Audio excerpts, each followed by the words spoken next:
Hello, everybody, and welcome to the PHLY Eagles pregame show live from the Xfinity Lounge and presented by Bet365 and Ashley Bo Wulf, Jamie Lynch here on a day when the Eagles could, for the first time in 20 years, 21 years, Jamie, become back-to-back NFC East champions. That's one of like the low-key, like wildest things in sports.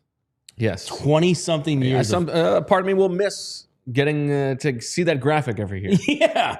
I keep forgetting it goes back to 2004. It's absolutely bonkers. A weird Saturday game for us. How do you feel about a Saturday 5 o'clock game? Something doesn't feel right. It's a little off in terms of like the schedule of just like habits, but it does allow me to be in the neighborhood tomorrow when Santa comes through for the girls. Nice. So big win there. There you go. I'll trade off a Saturday game for Santa. Santa any day. And a Merry Clinchmas to you, Mr. Claus. We will hear from E.J. Smith in just a few minutes, live from Landover, Maryland, not Washington, where the team says they're from. No, in fact, they're somewhere worse, and the worst stadium in the NFL. They stayed Fran in College. Duffy. They stayed in College Park. I saw that. Kind of different. Makes I know sense. logistically it makes sense. You hop right on 695 or whatever. But like, I think that's new, isn't it? They used to stay in Green Belt, maybe? Yeah. Anyway, Slight Fran change. Duffy is going to break down why the Commanders' defense is one of the worst in the NFL. And all of that sets up, the Eagles are going to roll here. They're coming off this 31-0 win over the Raiders. That was their get-right game. The offense is fixed. I'm a little bit trepidatious about that. How do you feel? I am more on the side of I'm hearing way too much.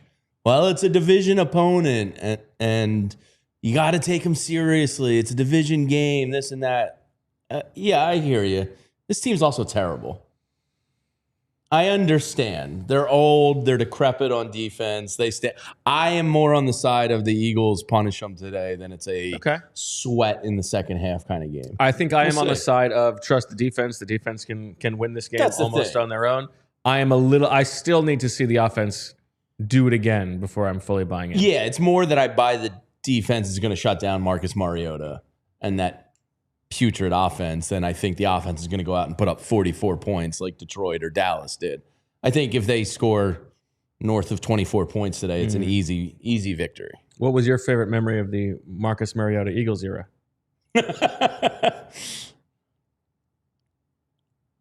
Was there one? No, you got it just about down already. I don't. This was 2023. He didn't end up playing very much. Yeah, I don't recall one positive moment. That's about it. You? Anything come to mind? I would say my favorite memory of the Marcus Mariota Eagles era was when he was there in the spring and the quarterback documentary came out. Oh, when he was an Eagle, and it was like he just left the team. And so we got a nice little news cycle of that. He just left the Falcons. Yeah. So that was fun. Those were good times. Good for him. Yeah. Do you feel, Jamie, I imagine you watched the Rams-Seahawks game the other night. I did. Do you feel like the Eagles can contend with those teams? Rams is the only one that truly I'm probably not picking them over.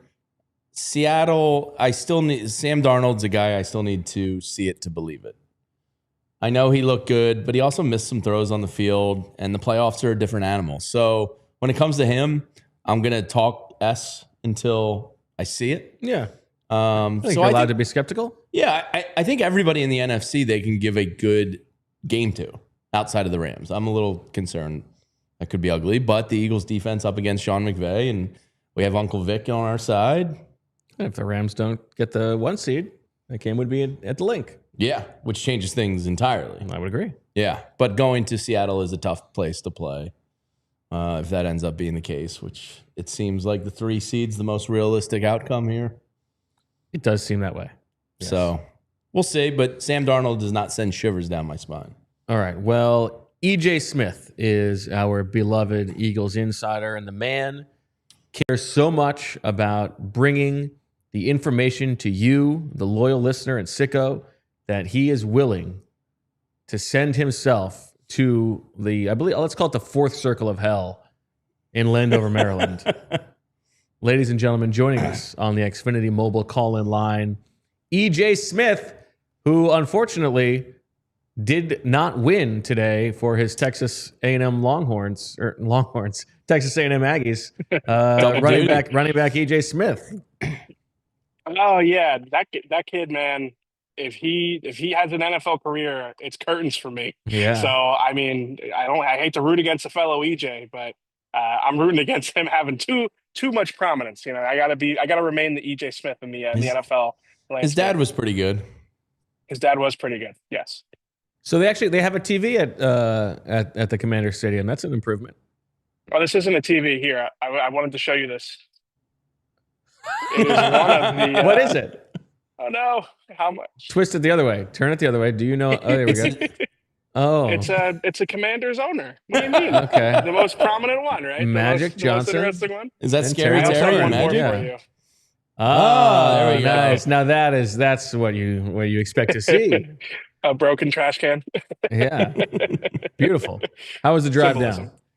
down? I mean, listen. It's never great. It's never great.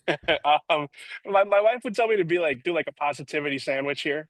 So I didn't see any accidents, which is good. Traffic is always pretty bad. But I found a parking spot pretty quickly. So there's my positivity sandwich about my Northwest Stadium experience. All right. There you go. All right, let's get into the matchup here, EJ. And I know that you must be thinking, how are the Eagles going to win this game? Because the inactives come out, and your boy, Cam Latu, will not be playing in this game. The Eagles are missing Lane Johnson, Jalen Carter, and Cam Latu. How could they possibly win? That's the one right there. Yeah, no, that's the one. He had a stinger throughout the week in practice. He was questionable going into the game. So when I saw that EJ Jenkins was elevated from the practice squad, I had an inkling that Cam Latu might not be available to play. Now, listen, it's obviously a massive, humongous loss for the Eagles, you know, to be without such a blocking force in Cam Latu.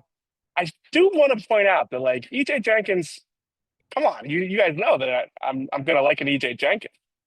You just threw a different EJ under the bus. EJ. Yeah, but that's different. He's literally my name. Like, if I ever want to be able to search for like my stories, I need him to not be, you know, a superstar player.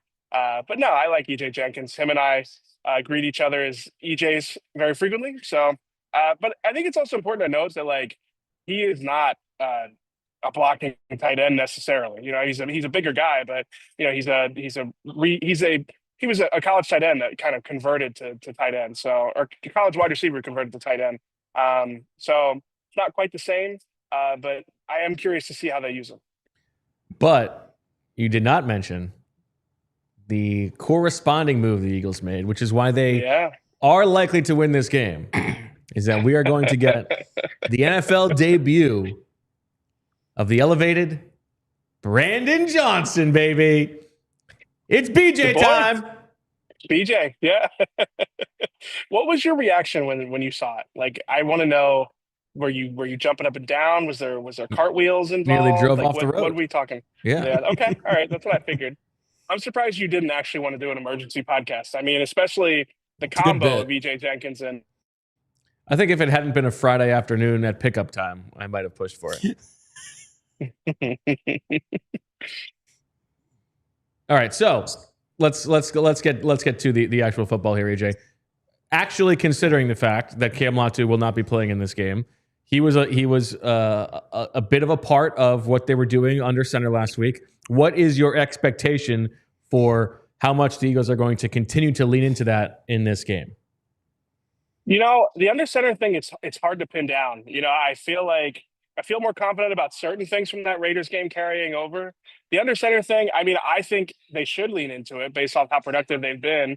But I don't know. I don't get the sense that it's like something that they have like pounded the table like this is our identity, talking to people and around the building. So I think that like the analogy I wanted to give to you guys is I think this is like the equivalent of like a 2nd and 5 for the Eagles offense today. Like this is a neutral situation. They've been terrible on 2nd and 5 this year. Well, but hear me out. Like this is a neutral situation in the sense that they had a good game against the Raiders.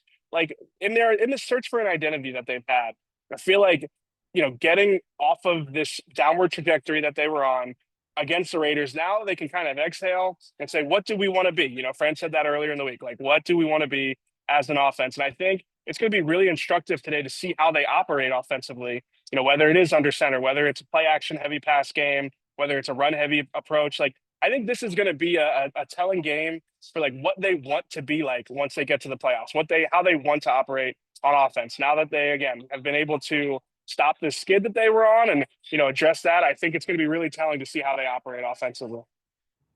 So, EJ, if you had your choice, if you were Nick Sirianni and could wave a wand and make them what would optimize them, what would that be today?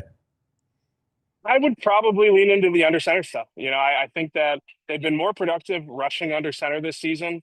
I know, again, like Saquon Barkley has been like curious why that's been such a narrative. I think, you hear from players like they don't feel like it's different, but the numbers bear out that they've been better under center. And I've heard from players in the past about the angles and the momentum that you can get from under center runs is more efficient. And then I think from there, again, if it were up to me, I would say that they need to build the play action game off of that. Now, I know that they don't have a staff full of guys who have majored in that type of offense. Obviously, they got assistants who are familiar with certain things like that. You think Parks Frazier, his time in Miami, but still, I do think that in general, they have the personnel to be a bullying team, to be a team that can get under center, run the ball on early downs and try and tie the pass into it. That would be what I would do. Again, I don't really know if they've got like a concrete idea as to what it is, but again, I think today will be really telling for what they want that to be. Other side of the ball, EJ, one thing that was a discussion point this week is one of the few things that has troubled the Eagles defensively this year is running quarterbacks. We saw it obviously in the Chargers game when Herbert was able to break loose for a couple key first downs late in the game. Obviously, that has been a focus for the Eagles this week in Vic Fangio with Marcus Mariota. What do you think we should look for in terms of how the Eagles are handling that stuff? Yeah, I do think that with the examples we have in the past, particularly the Justin Herbert example, I think those are offenses that stress you in different areas and sort of, I feel like at some point it's kind of like the thing you can live with is like the quarterback scrambles in those games. This game, I do think they'll account for it more. I think that's right. I think it's like I think it's if Vic can focus on preparing for that, he's going to have a plan for it. Whereas with it's like if it's a good passer who can run, then that guy might beat Vic. Kobe Dean spy today, but like Lamar Jackson is not going to kill him that way because he's going to have he's going to build the whole game plan around it. Yeah, and especially against this Commanders offense, I feel like you can deploy more resources because again, I think the reason they've struggled, Daniz did a good job laying this out yesterday. Like the reason that they've struggled against scrambling quarterbacks and scrambles in particular is because they operate out of light boxes and they run a lot of match coverages. So there are reasons for them to be that way. You probably dial those things back a little bit against a team like the Commanders, and yeah, I don't have very many questions left about this Eagles defense. Like the short weeks is maybe a part of this, but they were so good at getting off the field against the Raiders. I don't think it's as prevalent as it has been earlier in the season when they've had that quick turnaround. You're worried, and you were worried about them, playing too many snaps. EJ, what's the crowd sense like to you down there today? You got a percentage kind of breakdown for us? How many Birds fans are there? Usually well represented. I'm meeting up with a sicko after this hit, actually. Nice. Want to give him a shout out? Shout out to Max. Yeah, shout out to Max. What up, Max? We're gonna meet. What? I said what I said. I sounded low. Oh no, no, not like that. We're just gonna meet up. Meet a sicko. Excited about that. Don't need to make it weird. But yeah, no. I mean, usually the stadium is a 60-40, 70-30 Eagles split. If Cooper DeJean has a PBU, I'm sure you're going to hear the Coop chant. I heard some boos when the Commanders players came out pregame, so there's definitely a big Eagles contingent here. I even saw them on my drive home or drive down here. You see a lot of Eagles jerseys on 95 there. What was this run-in you had in the parking lot? So For those familiar with my previous work and my previous employer will know that I wrote a story last year about Saquon Barkley and the work that went into his 2,000-yard season and sort of how much goes into being like an athlete at that level, how much money, how much time you have to invest in it. And I ran into Saquon Barkley's longtime trainer, Mo Gibson, in the parking lot on my way in. And he was a main character in that story. He's somebody that Saquon will fly up to Philadelphia a few times a year. They'll train during the bye week. They'll train a lot in the off season. He's kind of like, I would equate their relationship to like a boxing trainer and a boxer. They have like that kind of like symbiotic connection there, where they kind of think the same thing. And Mo Gibson tells me that he can watch Saquon on TV and like get a sense of like what he's feeling or what he's thinking just by the way that he moves, right? Now the funny thing about Mo Gibson is that he's a Villanova alum. He played at Villanova, but he's a Washington Commanders fan. Really? And I think he's going to be rooting for the Commanders today. I asked him like, who are you rooting for? And there was a loud silence when I asked him that question. So he's usually rooting for Saquon. I don't know if he's rooting for him today. I'm guessing you didn't let him know about the new connection that you and Saquon have? No, I did not. I didn't. That would have taken a long time to explain. So no, I didn't mention that to him. All right, last thing before prediction, EJ, is you mentioned the hat and T-shirt game. This is a big like beat writer phrase. Do you think it's a football phrase, isn't it? You think it's a beat writer? Yeah, I think so. Okay. I think it spans all sports. But I don't think the players talk about it that way. I don't think the coaches talk about it that way. No, here's the thing. So this is what I wanted to get to. You'll hear you all week. You heard this is just another game. We're not looking at it that way. But if they win this game, the second that the microphones reach their orbit, we knew this was a hat and a T-shirt game. We knew the significance. We knew especially Jalen Hurts. Oh, come on, yeah. Like he knows how long it's been. He doesn't say hat and T-shirt, does he? Maybe this should have been a swooper item. I should have made this a swooper item. We should have done a player mentions a hat and T-shirt game. There's a significance to it. I am sure that it's not lost on these guys that this is an NFC Championship rematch and they can win the NFC East with a win. So yeah, no, I mean, yes, as a beat reporter, I like the hat and T-shirt game. It's good color in the post-game locker room. But I think these guys, they know what time it is. If I can borrow a phrase from my past podcasting. All right, AJ, what's your prediction for how things play out today? I think it's going to be a lower scoring game than it was last week. I don't think it's going to be quite as dominant. Division games always have a weird, game script. They never seem like they go exactly as you would expect. I think the Eagles win this game, but I think my guess is it'll be like a 21-12 type of game where the Eagles get out to an early lead, maybe hit a dull period maybe in the third quarter, and the Commanders make a late comeback, which is why they're going to end up with 12. Maybe they score twice, but they don't get the 2-point conversion. So give me somewhere in that range, maybe 24-12. Give me that. All right, good stuff. EJ, thank you so much. Enjoy the game. You won't be able to see it very well from that press box, but that's okay. It's the worst. It is the absolute worst stadium. We will let you know what happens, and then we can talk about it on the post-game show afterwards. Thanks for joining us. All right. Talk to you guys soon. All right. And now we take a quick break to hear from some sponsors. On the other side, you will hear from Fran Duffy breaking down this Commanders defense and why the Eagles have an opportunity to put up some points this afternoon. So the other day I'm over at Josh's house and he's asking me if I know Jeffrey. And I'm like, dude, I don't want to know that guy. But I reluctantly came here to watch the game. Let's put it on. And he puts it on, and it's awful. It's as you would expect. Lagging, buffering, switching between apps, trying to find the game. He calls himself a football fan, or like whatever it is. Clearly, the guy doesn't know anything about it. Anyway, I know that the best place to go is Xfinity, because with Xfinity, you get the best. You get the best picture and sound for enhanced 4K. And sometimes you can even watch 4 games at once. That goes with the real-time notifications, the live stats, all that good stuff. So next game day, make sure that big fan isn't a big fail. And learn more at Xfinity.com. Xfinity, imagine that. Restrictions apply. Multiview requires Xfinity 4K capable TV box. You can find out what 90 million users worldwide already know, that it's never ordinary at Bet365. New users sign up using promo code PHLY365, and you can find the best early payout offers in sports. They basically pioneered live in-game betting, and they have everything you're looking for, including the best early payout offers in all of sports. So whatever the moment, it's never ordinary at Bet365. And breaking news from Bet365, new customers can get $150 in bonus bets when you bet $5. Win or lose. Sign up, use that code PHLY365, deposit $10, and place a bet for $5 to get $150 in bonus bets if your bet wins or loses. Bonus bets can be used on spreads, totals, player props, futures, and more. And whatever the moment, it's never ordinary at Bet365. Must be 21 and older and physically located in PA. If you or someone you know has a gambling problem and wants help, please call 1-800-GAMBLER. All right, well, as we talked about this week, this Washington defense, it's not great. It's one of the worst defenses in the NFL. Honestly, it's been worse than what we saw from last week's opponent, the Las Vegas Raiders, throughout the course of the entire season. Success rate, EPA, big plays allowed, turnovers created, pressure, coverage, like the whole board.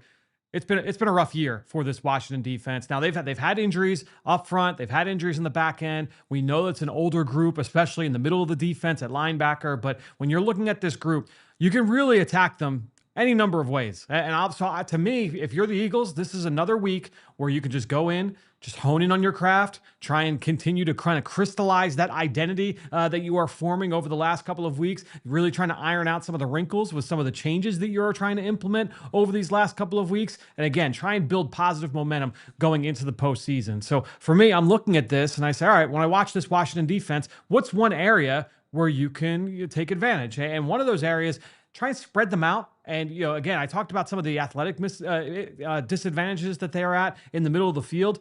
You get them into empty and you spread them out. You make them predictable from a coverage standpoint. You attack the voids in zone coverage. A couple of weeks ago against Minnesota, that's exactly where we saw, where again, we're seeing the Minnesota Vikings in an empty set, meaning the quarterback is by himself in the backfield. You take all 5 eligible receivers, you spread them out across the width of the formation. When you do this, you have 2 choices as a defense. You're either going to match them up in man-to-man, and you show that man-to-man early on in the pre-snap phase, because you can't line up, if the running back is lined up out wide, you can't have a corner matched up against him in man-to-man and then switch responsibilities at the snap of the ball. So you have to declare, all right, we're playing man, or more important, more commonly, you're gonna play some form of zone coverage, especially if you're in your base defense.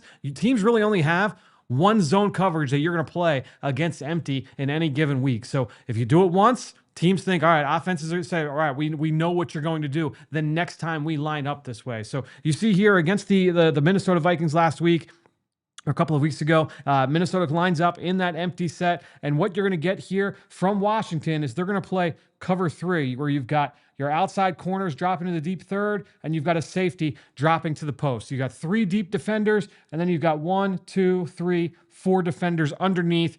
Very basic high school cover 3. And so now, if you're the quarterback, you know what the voids are in cover 3. And one of those voids is going to be the seams, because now you've got the receivers that are going to try and occupy these corners, try and hold them outside. And then you're basically just taking this post safety and saying, all right, if he cheats too far this way, then I'm going to hit this receiver, and then vice versa. If he cheats a little far this way, then I'm going to hit this far seam. So now we see at the snap of the ball, J.J. McCarthy looks back. He takes a look at the snap and he looks back over this direction. But the number one guy that he's trying to defeat here is this post safety. As long as you're able to hold this corner outside the numbers, this corner outside the numbers, if you're running 2 vertical routes down the seam, this safety can't be right. He can't guard both of these routes as long as the spacing is correct. So as long as the protection can hold up here for the quarterback, which against this Washington front, that has not been an issue. Again, they are not creating pressure, and they don't have the dogs in the back end to hold up in coverage. It's a bad combination if you're a defense. Then you're going to have a wide open opportunity to be able to hit the seam for a touchdown. And as I'm watching this week, I said, man, this looks kind of familiar.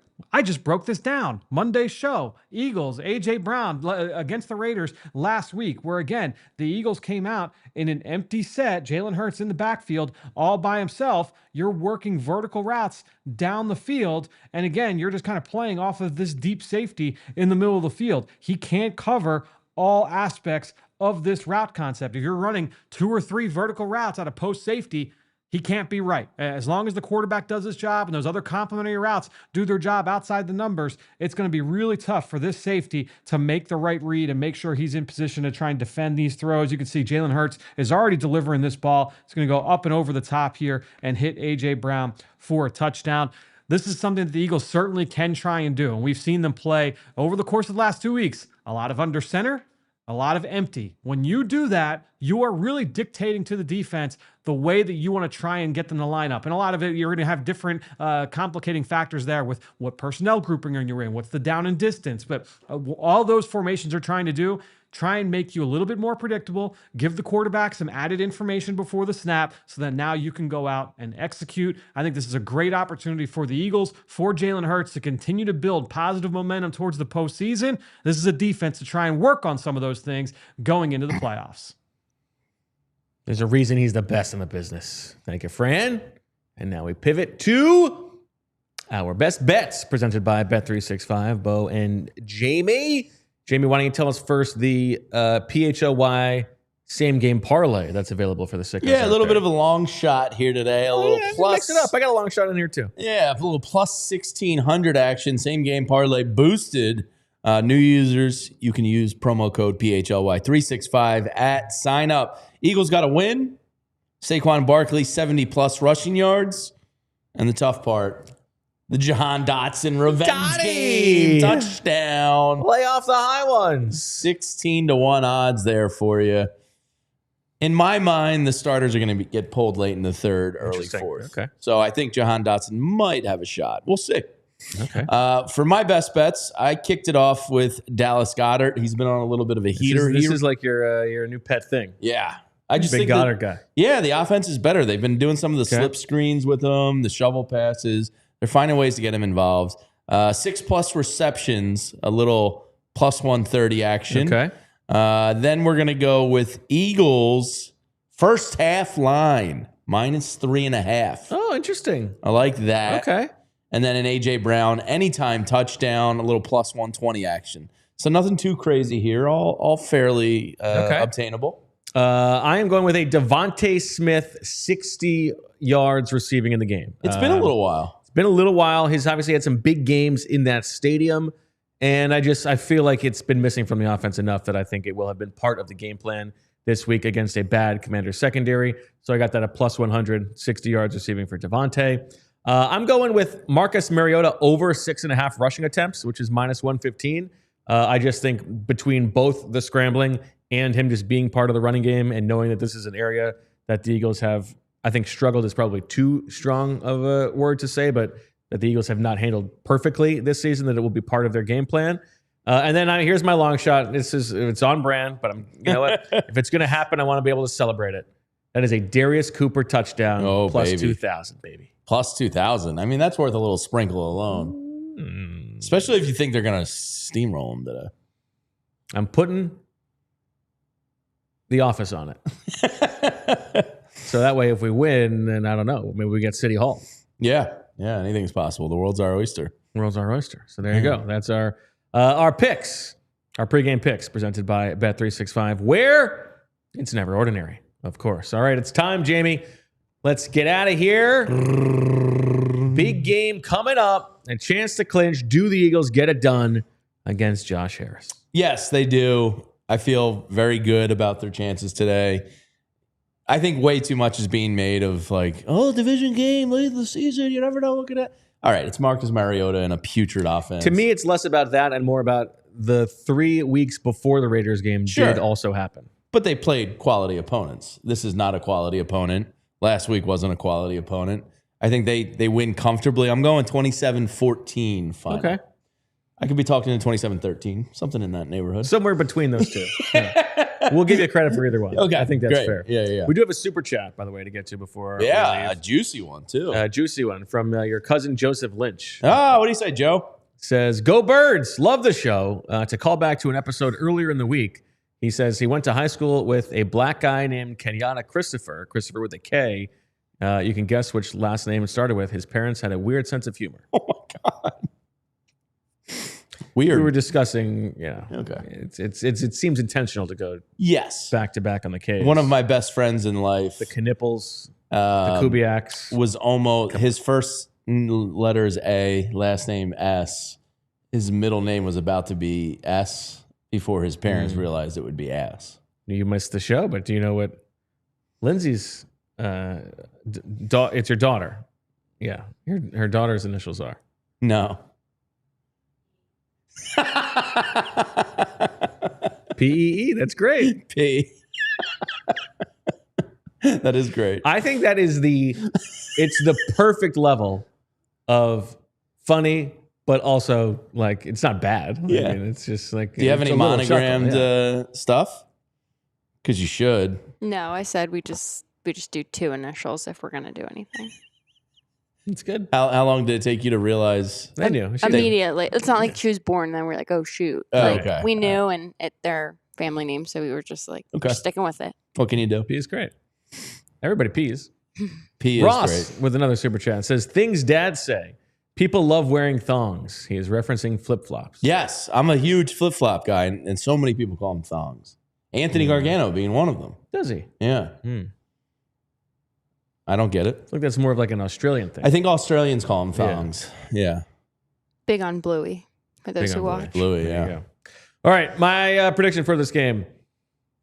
I do think that the defense is able to snuff the Commanders out here. I am still worried about the offense. I don't fully buy that they are ready to turn it on, even though this is a bad Commanders defense for all the reasons that Fran broke down. I'm going to go the Eagles win this game 1912. The War of 1912. 1912. There you go. I mean, that's weird. That would be a weird score. There you go. All right, that'll do it for this Eagles pregame show. And real quick, both shout out to Mission Barbecue for hooking us up. Yes. Nice spread today. Some nice brisket, pulled chicken, a really good mac and cheese out there. Yeah. I love cornbread. And I'm sorry, those chips are good. house-made kettle chips. Yeah. Very, very tasty. So thank you, Mission Barbecue, for the hookup. Thank you, Victor. Yeah, Victor. All right, that'll do it. We will be with you for the halftime show. Enjoy the first half. Hopefully the Eagles score enough points that whatever they do at the end of the half is not enough to make us totally tear our hair out. And then we'll talk to you the postgame show. All good stuff. Enjoy the game, everybody. We'll see you in a little bit. And as always, we love you. Go Birds. We all silly like the mayor.